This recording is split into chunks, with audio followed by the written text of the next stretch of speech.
Germany's top infectious disease institute says the number of COVID-19 related deaths reported over the last day rose to a record 952. That grim news comes just as the country enters a harder national lockdown, with schools and non-essential businesses to remain closed through January 10th. The new restrictions coming into effect sent some last-minute shoppers scrambling to buy presents in time for the holidays. There's always a surge of people at Christmas time hunting for last-minute gifts. But this year the crush has come earlier than usual in Germany. Shoppers rushed to make last-minute purchases ahead of the country's tough lockdown. People seem pretty stressed about the whole thing. You can feel it. But we're finished. We got it done. For health reasons, all I can say is that it's the right thing to do. We can't wait until it all falls to pieces. But while some may not find what they're looking for, a welcome Christmas present may be coming soon. Germany is waiting for the first coronavirus vaccines to be approved. The problem is, so far not even the health minister knows when that will happen. Our national authorities are supporting the European authorities to the best of their ability. The goal is to secure approval before Christmas. Germans have watched patiently as a vaccine invented in the country has been rolled out already in the UK and the US. Mass immunization centers are currently being equipped. Millions of doses of vaccine are on order. Those with heightened risk of infection will be invited first, the elderly as well as frontline medical workers. Establishing priority is key in distributing the vaccine. Many people want it as quickly as possible, but there isn't enough, at least in the beginning. So that's why we need clear and transparent priorities. The vaccine is being kept under key and lock, and it's very highly protected. The vaccine is coming to Germany. But unlike with Father Christmas himself, nobody can yet be sure when to expect it. Okay, let's break down now what has changed in Germany with this new stricter lockdown. Starting today, all non-essential shops are closed. Supermarkets, pharmacies, as well as banks are allowed to remain open. Schools are shut until the 10th of January, and employers are being encouraged to allow their staff to work from home as far as possible. Chancellor Angela Merkel also made an appeal for people to limit their social contacts during the holidays. The number of people allowed to meet indoors will remain restricted to 5, not including children under 14. And in anticipation of New Year's celebrations, sales of fireworks have also been banned. And let's bring in our political correspondent, Nina Haza, with the latest on this. Hi, Nina. Can some of these new measures really be enforced? Well, it is quite easy to enforce measures like the wearing of masks, the closure of schools and the closure of shops. But it is a bit trickier, of course, when it comes to controlling just how many people are gathering in a private flat, because, of course, the privacy in people's homes is regarded extremely highly here in Germany, and authorities do need to have good reasons to intervene. But they can do so. There are exceptions to that rule that you can do basically whatever you want in your home.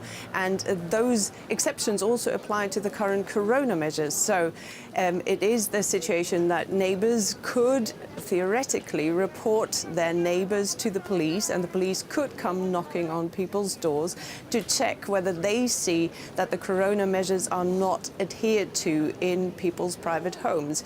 And let me just add that the police have been called on numerous occasions throughout the pandemic, and they have broken private parties, illegal parties that were held against those rules. But of course, it is up to the individual police people to then decide whether those measures of imposing fines, which they could potentially also do, would be appropriate or not. And of course, it's not a picture that anybody wants. Politicians have said clearly, we don't want the police to sit around a Christmas tree in people's homes. And church leaders also are simply appealing to the German population to adhere to the rules. How does the German population see this, these new rules? It's interesting, if you look at the polls from the latest months, there was always half of Germans who always said the measures are appropriate because they could see that measures were necessary to bring down infection numbers. And then there were always about 30% of the German population who said, no, the measures are not enough. The numbers are rising too fast. And this is something where I think people are now beginning to see the dramatic situation in hospitals. We are beginning to hear of reports where doctors are having to decide which patient gets intubated and which one doesn't, simply because there's a lack of resources. And that, of course, is bringing it home to people that the situation is extremely dangerous and that a lot more needs to be done to not only stop exponential growth, but to reduce the number of new infections so that we can get control over the situation again. So I believe that Germans are, in the majority of cases, okay with the measures. Our political correspondent Nina Haase reporting. Thank you so much.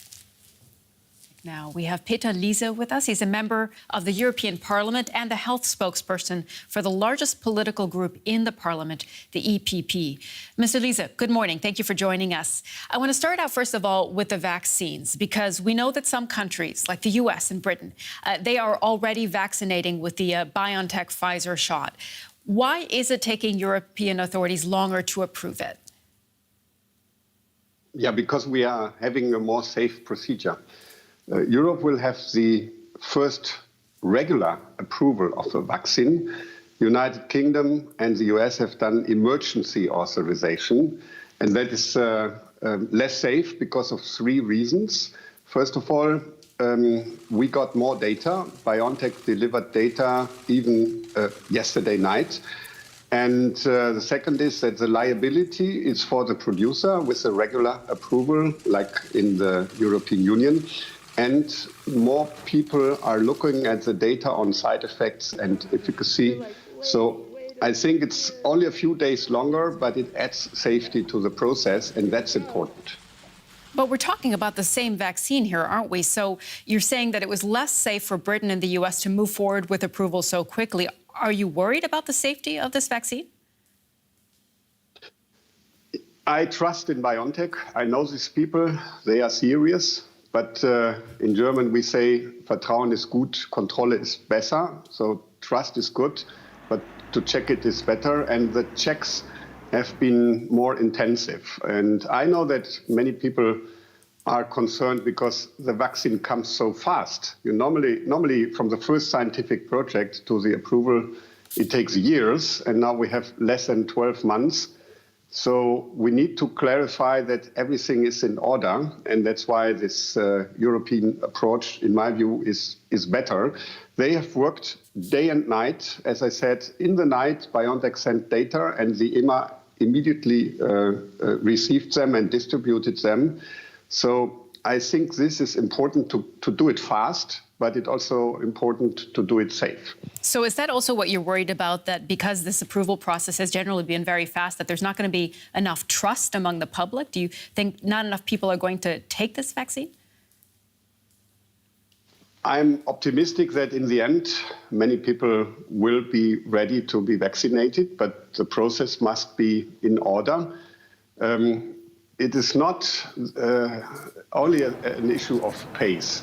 It is also a question of working day and night and a question of money. Normally, the development takes a long time because people, in industry, they invest carefully, because when there is a failure in the beginning, you lose few money. When you invest a lot in, like BioNTech did, 40,000 people in a clinical trial, you lose a lot, and that was risk sharing. The European Union funded BioNTech, the German government funded BioNTech, so that if there would have been a failure, which I don't expect, then the risk is not only for the company. So there are many reasons why it's fast, and if we have a regular conditional market licensing from the EMA, I trust in the safety, and I will really recommend everybody who is in order when we have enough vaccine to get vaccinated.